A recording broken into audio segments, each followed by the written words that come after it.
Janjatiya, Gaurav, Divas is celebrated to acknowledge the glorious history and cultural heritage of tribal communities. We celebrated from 15th November, the birth anniversary of Bhagwan Birsa Munda, to the 6th November. This special occasion marks the contribution of brave tribal freedom fighters to the freedom movement and nation building. This year is also an important time to remember past heritage and promote them and hand them down to the future generation. Most of the tribal communities across India cherish these past glorious through oral traditions. As such, storytelling plays an important role in preserving our cultural heritage. Keeping this in our mind, today we shall have storytelling competition and learn tales from the past. Respected Chair Lady, Honorable Chief Guest, Madam, judges, teachers, and my dear students. History is an integral part of our life. In fact, there is no present without the past. History is the story of the past, the story of who we are, where we come from, and potentially reveal where we are headed. Our community in particular has a very rich and glorious past, but sadly there are no documentations.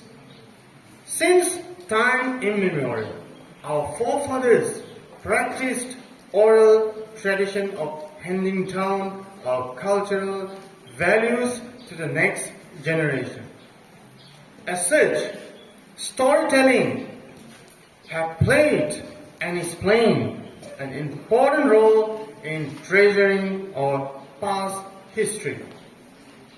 And this practice has been given an impetus by the introduction of Janjatiya Gaurav Divas. It has given us an opportunity to relive our past by encouraging young people to involve in various activities to appreciate our glorious past. So, I would like to encourage everyone to know the root of your origin and cherish tales, folklores, legends and fables which are part of our rich heritage. I'm standing here to narrate a Konyak folk tale on the title, The Pact Between Man and the Sparrows. Once there lived a group of people of both genders who used a cave as their common room for playing games as well as singing and amusement purpose. One night, unmarried boys and girls were divided into two groups for singing.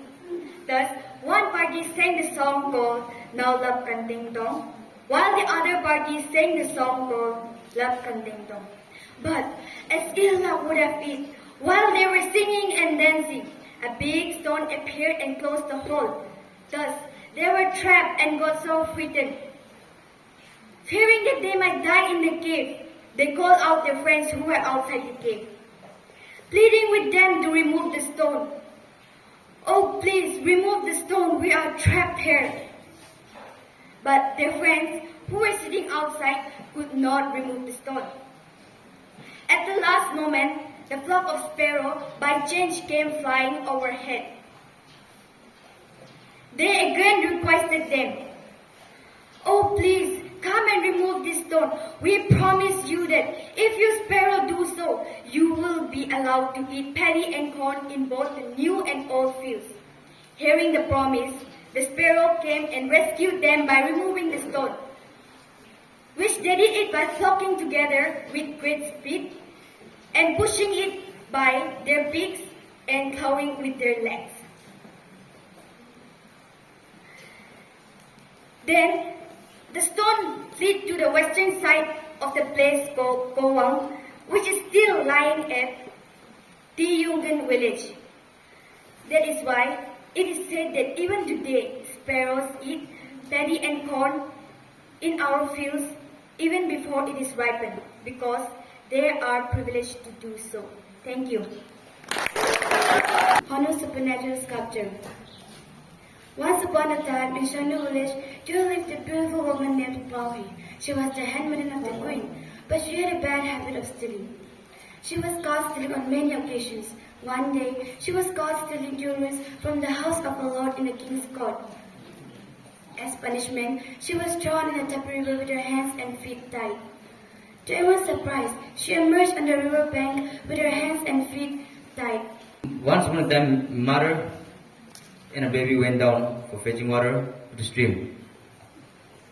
The mother left her baby on top of the stone and went down to the stream.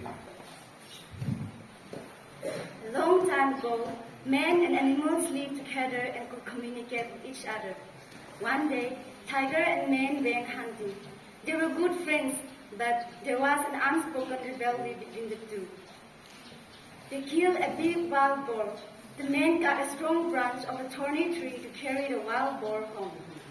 He shaved off the thorny bark from his end but left the tiger's end with prickles. After securing the wild boar to the hoof, man and tiger lifted the load and set off home. In a Sumi village, there lived a great warrior named Roduki. He was a great warrior that everyone was afraid of him. So, he had an only son of whom he was so protective. So he took him everywhere he go and tried to teach him whatever he knew. So, one day, he took his son Kumsa and went to the forest for trapping birds. So on the way, they found a huge fallen tree from where they were stopped. So, Roduki swiftly jumped over the fallen tree and turned back to look his son doing the same. So, to his surprise, he found his son missing. So he was filled with tension and worried